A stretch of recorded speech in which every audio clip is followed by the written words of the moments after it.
je m'appelle Fanny. Je suis partie en octobre 2021 rejoindre l'association Papaye International au Cameroun avec mon copain. C'est une association qui aide et protège les chimpanzés. Dans cette vidéo, je vais vous parler de notre aventure, mais aussi de toutes les démarches qu'on a dû faire pour pouvoir partir, comme le visa, les vaccins, l'avion et encore plein d'autres choses. Aussi, je parlerai du budget de cette expérience et si vous avez des questions, je répondrai avec plaisir. Donc si vous aimez les animaux et le voyage, cette vidéo est pour vous.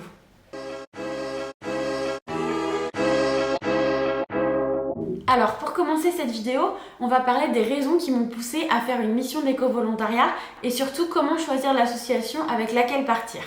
Donc tout d'abord, j'ai pas toujours été une fan d'animaux. J'aimais les animaux mais pas plus que quelqu'un d'autre, je les aimais mais ça s'arrêtait là en fait. Seulement il y a quelques années, j'ai eu un vrai déclic qui m'a poussée à m'y intéresser davantage et surtout aux animaux sauvages. Lire des articles, lire des livres, voir des reportages qui parlent chaque jour d'animaux en voie d'extinction, ça m'a fait prendre conscience qu'il est grand temps d'agir s'il n'est pas déjà trop tard. À partir de ce jour-là, ma vie elle a pris une autre tournure si on peut dire et j'ai enfin trouvé la cause pour laquelle je veux me battre en fait. Je devais partir, j'avais envie de voir le monde, de voir ce qui se passe vraiment ailleurs, autre que ce qu'on peut voir dans les articles, dans les reportages, j'avais envie de voir par moi-même en fait. Et c'est là qu'est venue l'idée de devenir éco-volontaire. J'en ai discuté avec mon copain et il a tout de suite été emballé par l'idée. Du coup, on a commencé à chercher des missions. C'est vraiment pas facile. Il y a beaucoup d'associations qui proposent des missions aux quatre coins du monde. Comme je suis fascinée par les primates, il était pour moi évident de faire ma première mission auprès d'eux. Donc ça a permis de faire déjà un premier tri. Seulement, ma plus grande crainte, c'était de choisir la mauvaise association. Celle qui existe pas pour les bonnes raisons. En gros, une pour qui l'argent, c'est sa seule motivation et où l'animal n'est pas du tout au centre de ses préoccupations. Après des tonnes de recherches, je suis tombée sur l'association Papaye International au Cameroun. J'ai regardé tous les avis, tous les témoignages possibles que j'ai pu trouver. J'ai discuté avec une ancienne éco-volontaire. Puis après, j'ai commencé à échanger avec Marilyn, la responsable du sanctuaire. Nos échanges ont commencé en janvier 2021, donc il y a plus d'un an. C'est important de s'y prendre à l'avance pour être sûr d'avoir une place à peu près au moment que vous souhaitez partir et aussi pour pouvoir s'organiser. Bref, en fait j'étais convaincue par tout ce que j'avais pu trouver sur l'association. J'ai rien vu qui m'a paru bizarre ou où je me suis dit je suis pas sûre quoi. Du coup ça s'est très vite concrétisé en fait. Alors maintenant place à la partie la plus chiante d'un voyage, en tout cas pour moi, c'est ce qui est les démarches. Alors déjà au tout début de nos échanges avec Marilyn, on a signé des documents et des protocoles et on a choisi nos dates de voyage. Faut savoir que l'association, elle ne prend que 4 volontaires en même temps et que la durée d'un séjour, en général, c'est 15 jours.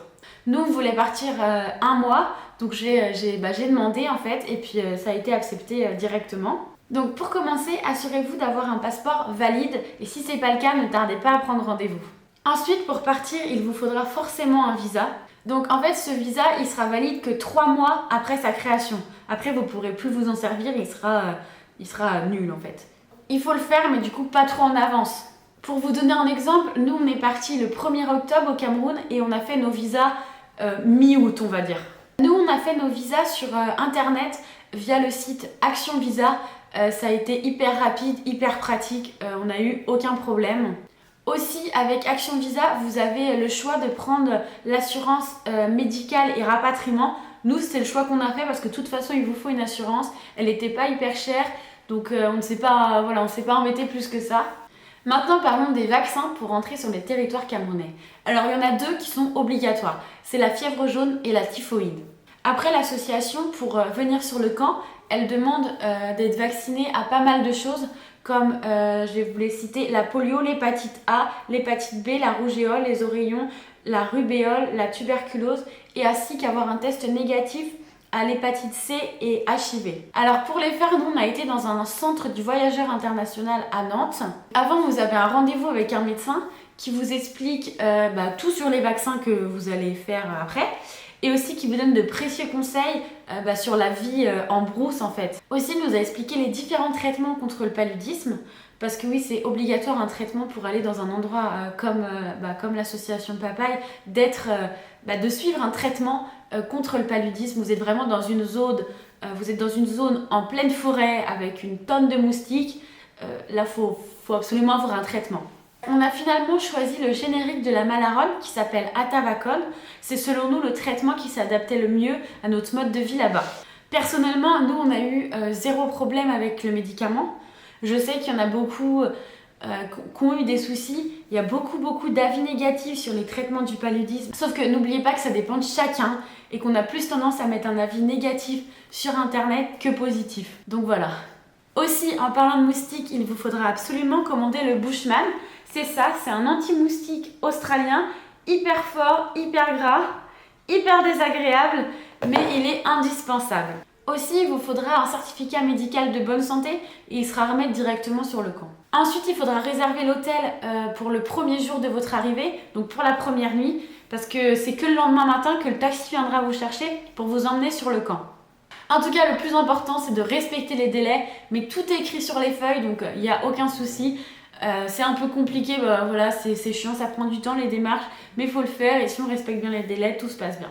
Alors maintenant, pour vous expliquer notre aventure, je vais d'abord vous parler de l'association et de son fonctionnement.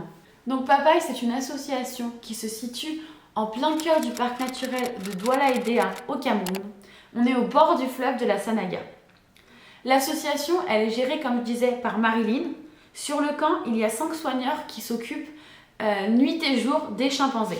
Donc pour faire simple, l'association, elle recueille des chimpanzés orphelins qui ont été victimes des braconniers et des trafiquants pour les réintroduire plus tard dans des milieux naturels protégés.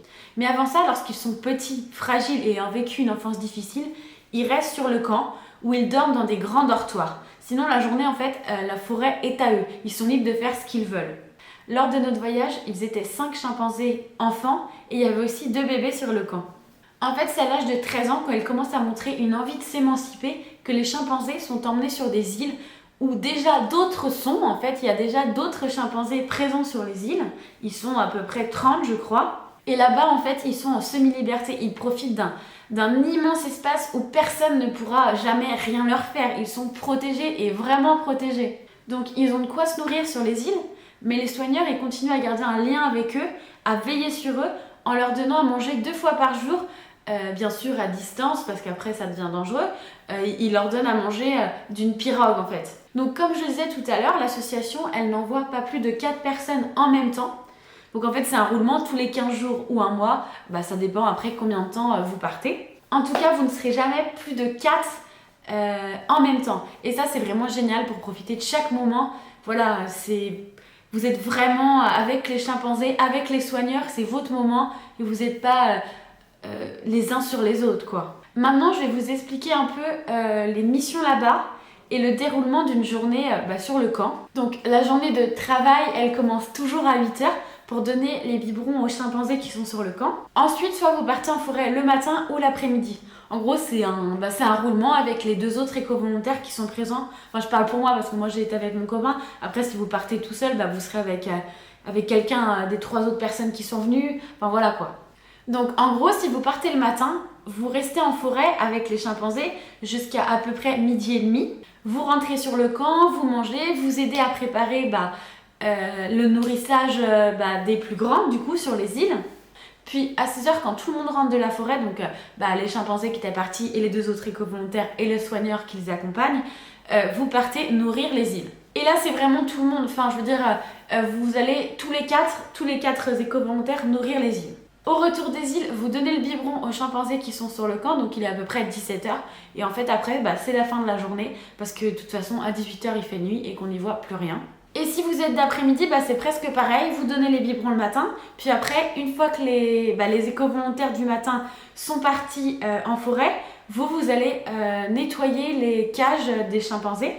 Après, vous faites un peu ce que vous voulez, vous pouvez faire un peu de ménage, un peu de ratissage, et ensuite vous allez vers 10h30 nourrir le premier nourrissage de la journée pour les îles, en fait, pour les chimpanzés adultes. Ensuite, à votre tour, vous allez manger.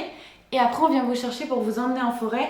Et après, c'est la suite de la journée. Comme je l'ai dit tout à l'heure, vous allez nourrir les îles dès votre retour en forêt. Et ensuite, vous allez donner les biberons et fin de la journée. Voilà, vous êtes du matin, de l'après-midi, un jour sur 2, en fait, ça change. Voilà. Maintenant, je vais vous parler de notre aventure. Je ne vais pas expliquer de A à Z notre voyage. Je vous laisse la surprise si jamais vous avez l'envie et l'opportunité de partir vous aussi. Bref, après avoir fait des heures d'avion, on a atterri à Douala, où du coup on a dormi la première nuit, comme je vous disais, à l'hôtel. Donc le lendemain matin, le taxi est venu nous chercher vers 9h. Il nous a emmenés faire nos courses. Alors faut savoir que du coup nous on partait un mois. Donc on a dû faire nos courses pour un mois. Donc pas facile franchement. On avait fait une liste, on s'était organisé, mais au final une fois dans le magasin, rien ne se passe comme prévu. Donc après les courses, on a pris la route en direction du sanctuaire. Il faut compter plus de 2h30 de trajet de l'hôtel au sanctuaire, dont à peu près 1 heure sur un chemin chaotique, plein de bosses, horrible, avec une voiture qui touchait presque le sol avec nos courses, nous dans la voiture. Et bon, je pense qu'elle avait plus d'amortisseur la voiture. Franchement, j'étais derrière, j'étais stressée et je crois que j'ai arrêté de respirer. Bref, après ça, on est enfin sorti de la voiture. Un moment libérateur, franchement, je dois dire, j'avais qu'une heure, c'était d'arriver. Et en fait, là, il y a 2 soigneurs qui sont venus nous chercher en pirogue. Donc, comme je disais, en fait, l'association, elle est au bord du fleuve. Donc, on pouvait pas y accéder en voiture, donc il fallait prendre la pirogue. Comme on a eu quelques péripéties avec le taxi, on est arrivé de nuit sur le camp. Donc, on n'a absolument rien vu. Franchement, transporter des affaires pour un mois, donc 4 valises, 8 bidons d'eau, des courses, voilà pour un mois comme je disais.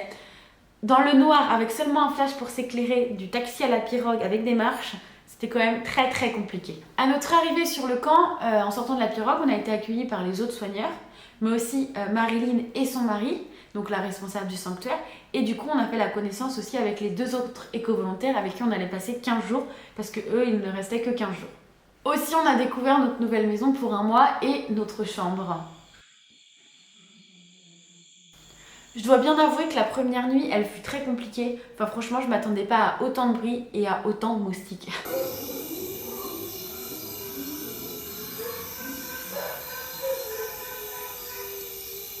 Bref, comme je l'ai expliqué tout à l'heure, il y a 2 journées types. Et soit du matin, soit de l'après-midi. Et du coup, nous, pour notre première journée, on est parti du matin. Donc du coup, on vient nous chercher. Et là, on est parti en forêt. On a marché, je sais pas, pendant 10-15 minutes. C'était magnifique déjà, on n'avait encore rien vu. Donc là, de voir une forêt, mais c'était immense et franchement, c'est incroyable. J'avoue qu'on était un peu stressés, on se demandait quand est-ce qu'on allait faire la rencontre des chimpanzés. Parce que oui, j'ai pas précisé, mais ce jour-là, les chimpanzés, ils étaient déjà partis en forêt le matin. Mais normalement, c'est pas le cas. Normalement, ils partent avec vous le matin directement, vous les emmenez dans la forêt. Et là, en fait, au bout de quelques minutes, au loin, on les voit. Du coup, là, j'ai mon cœur qui bat à 1000 à l'heure. Et j'en vois un qui s'approche de moi et en fait, il me grimpe dans le dos. Et voilà, il se met là, il me prend dans ses bras et il me monte dans le dos. Et c'était un moment absolument incroyable et merveilleux que j'oublierai jamais. En fait, je suis restée là un peu... je suis dans un rêve, je sais pas trop où je suis. Enfin, ça fait tellement bizarre, on s'imagine pas un jour se retrouver avec un chimpanzé sur le dos. Mais c'est incroyable, franchement. En fait, ce jour-là, du coup, ce premier matin, on a passé la matinée... je sais pas, on a passé, c'était 4 heures, je pense. 4 heures à les regarder, à jouer avec eux, à essayer de les comprendre, de les découvrir et de faire connaissance, en fait. C'est un rêve franchement, et c'est un rêve duquel d'ailleurs je me suis pas réveillée, je me suis jamais réveillée parce que faut pas se le cacher, j'ai ma tête, j'ai mon corps qui est ici, mais mon cœur il est resté là-bas avec eux en fait.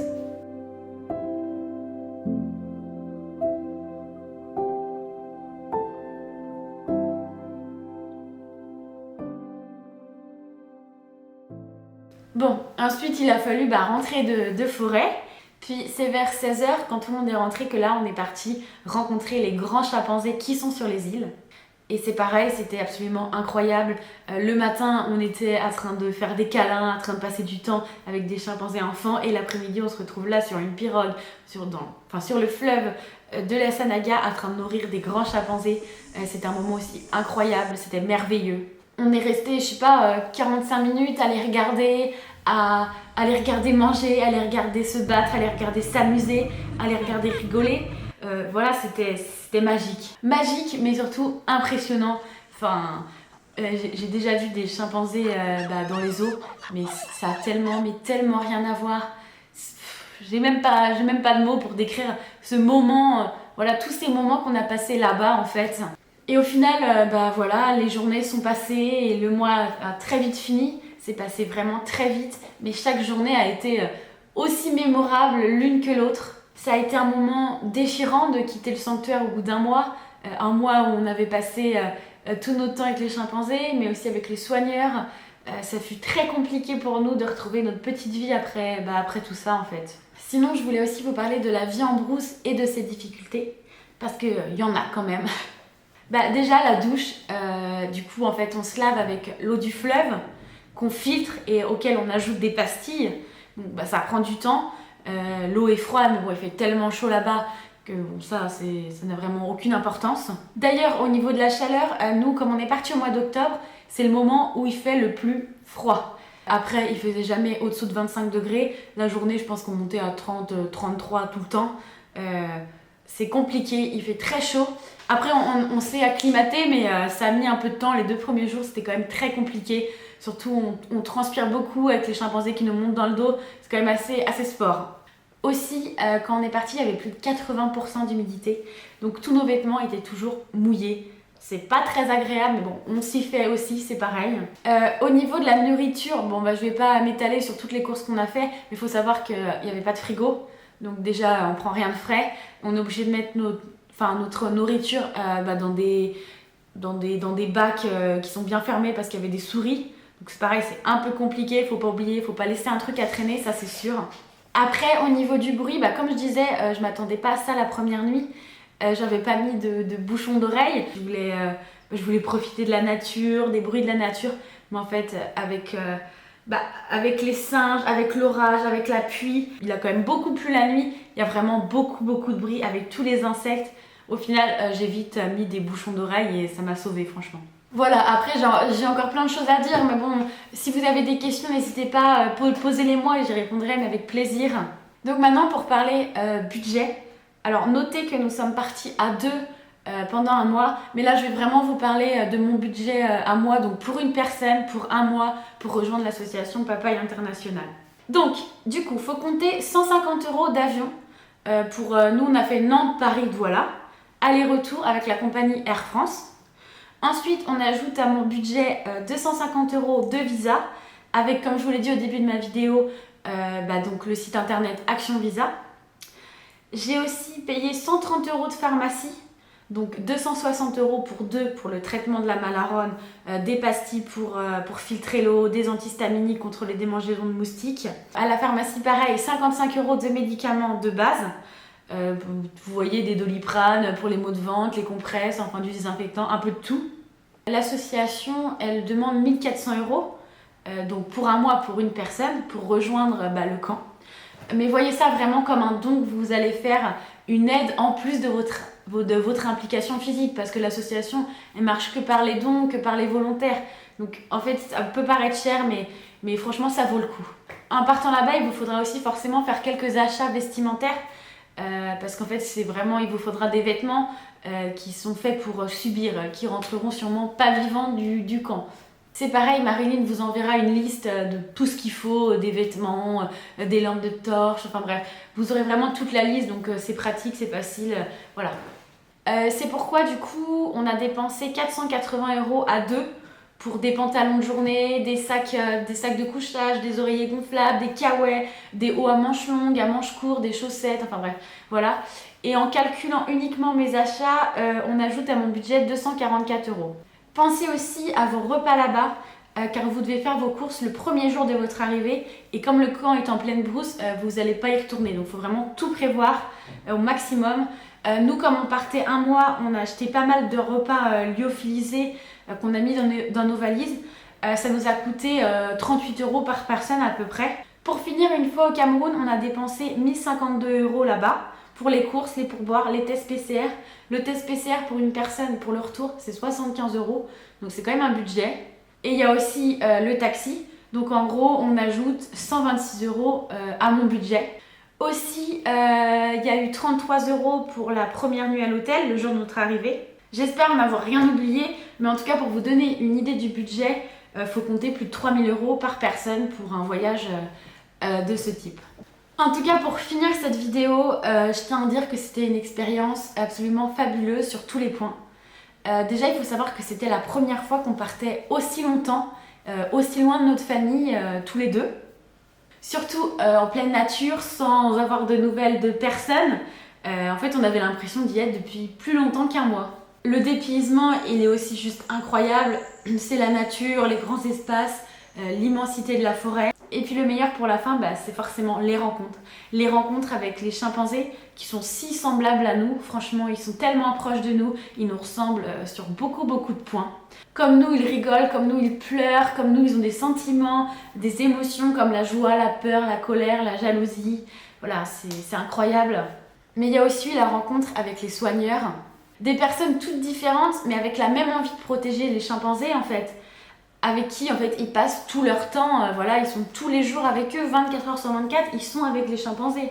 On a appris énormément de choses là-bas grâce à eux, sur les chimpanzés, mais aussi sur leur culture qui est vraiment bien différente de la nôtre. Mais au final, vous n'imaginez pas quel bonheur c'est de parler avec des personnes qui ont le même amour des animaux que nous en fait. Nous avons aussi eu la chance de passer une semaine avec Marilyn, la responsable du sanctuaire. Personnellement, je pense sincèrement qu'il y a des personnes, des rencontres qui changent votre vie et pour moi, Marilyn en fait vraiment partie. Aussi, comme je disais au début de ma vidéo, j'avais des craintes concernant mon choix de l'association et c'est vraiment en discutant avec Marilyn que j'ai compris que j'avais vraiment fait le bon choix de rejoindre Papaye International en octobre. En tout cas, voilà, si j'ai un dernier conseil, tenez un journal de voyage. Personnellement, moi, c'est ce que j'ai fait. Et voilà, c'était aussi pour cette vidéo, c'était pour expliquer plein de choses. Mais je suis contente d'avoir noté tout ce que j'ai pu faire. Et voilà, c'est mon dernier conseil de tenir un journal, d'écrire vos pensées, ce que vous ressentez pour ne jamais oublier. Tout ce qu'il faut retenir, c'est que si vous souhaitez vivre une expérience forte sur tous les points, Papaye International est le bon endroit. En tout cas, merci d'avoir suivi ma vidéo. J'espère qu'elle pourra vous être utile et qu'elle vous aura donné aussi à vous aussi l'envie de vous engager dans une cause qui vous tient à cœur, même si c'est pas celle des chimpanzés. Il y a plein d'autres causes à soutenir, donc j'espère que ça vous aura apporté quelque chose en tout cas. Je souhaite aussi remercier l'association Papaye International pour tout. Ce voyage, il a changé ma vie et j'en serai éternellement reconnaissante. Merci.